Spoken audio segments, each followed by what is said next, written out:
David Bernard, qui est ici, Oui. notre petit bonheur du jour. En fait, c'est Oui. le petit bonheur de bien des semaines à cette Mon émission. Dieu Seigneur, sur deux pattes, hein? Oui, c'est Que extraordinaire. voulez-vous? Et en matière de choix, il y a des choix importants qu'il faut faire Oui. pour être heureux dans la vie. Oui, en fait, aujourd'hui, j'avais envie de vous présenter, en fait, les choix, je pense, qui sont les plus importants et les plus fondamentaux de faire. En fait, j'en ai surtout préparé deux, OK. qui, je pense, sont très générales.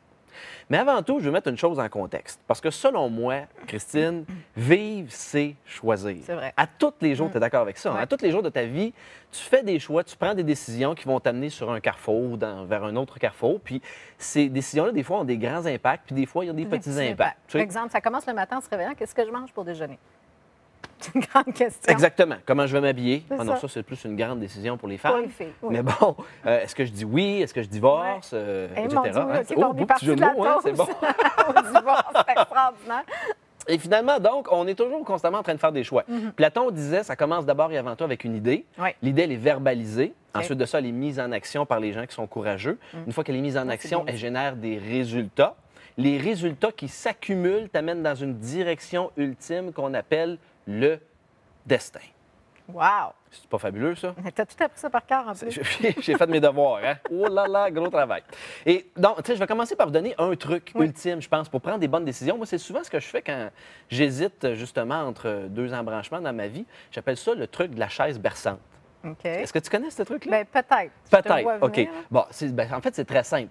Tu t'imagines, dans tes vieux jours, peu importe l'âge où Mettons, est-ce que tu à es capable, 90 ans, 90 ans, sur ta chaise berçante, en train de penser à ce choix-là que tu t'apprêtes à faire.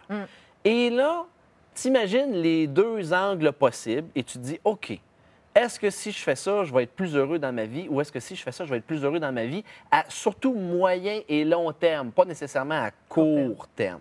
Tu peux même te demander est-ce que je vais regretter de ne pas avoir fait ce choix-là? Exemple. Parce que souvent, c'est une histoire de regret. Exactement, absolument. Alors donc, les deux choix, selon moi, les plus importants à faire. Le premier, bon, ça peut sembler un peu mumbo-jumbo, ésotérique, très grand, mais décide d'être heureux maintenant, sans raison. J'ai écrit un texte dernièrement que j'aimais beaucoup, une infolettre, qui disait « On veut tous un porte-avions ». Puis c'était en réponse à quelqu'un qui m'écrivait « Ouais, mais c'est parce que je n'ai pas encore trouvé le sens à ma vie. Puis le jour où je vais avoir trouvé le sens à ma vie, je vais être heureux. » Bon, je ne veux pas dénigrer, je pense qu'on cherche tous du sens dans notre vie.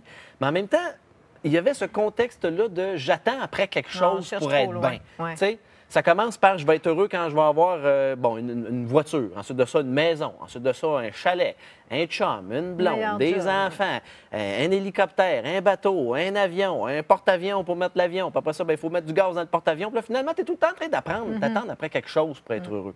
Alors moi, je vous dis, arrêtez d'attendre, soyez bien maintenant.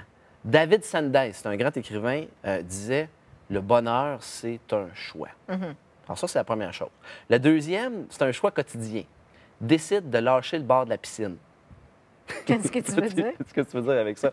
Longue histoire courte, mon ami Martin Latulippe, que tu connais aussi, qui est Oui, mon qui est mentor. déjà même venu à Son cette petit émission. gars s'en va suivre des cours de natation. Puis là, il Ouais. est sur le bord de la piscine, puis il a peur de lâcher le bord de la piscine. Puis là, OK. Martin, il dit « Viens-t'en, mon grand, viens-t'en, Kaël, lâche le bord. » Puis « Oh, papa, j'ai peur, j'ai peur, j'ai peur. » Puis là, il fait une espèce de magnifique discours de motivation, tu sais, de conférencier pour que son petit gars, Kaël, lâche le bord de la piscine. Il finit par lâcher le bord, puis là, il prend 2-3 bouillons, puis là, papa, je suis un homme, j'ai-tu réussi, je suis un homme.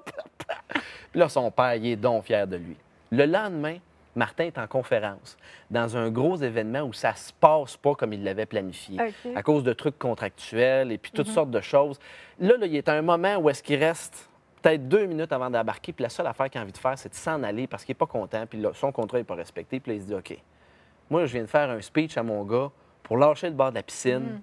Maintenant, c'est à mon tour d'être congruent, puis de lâcher mon bord de piscine, puis même Wow. si ça ne va pas comme je veux, de le lâcher. Fait que donc, pensez à ça tous les jours. Lâchez votre bord de piscine, puis faites quelque chose qui vous permet de sortir de votre zone de confort, puis d'évoluer, puis de grandir. C'est super. Merci beaucoup, David. Très Ça fait inspirant plaisir. comme histoire. En plus, je connais le petit Kaël. Il est tellement oui. mignon. Il me semble qu'on. Je suis pas sûre que j'aurais voulu qu'il lâche le bord, mais c'est pas grave.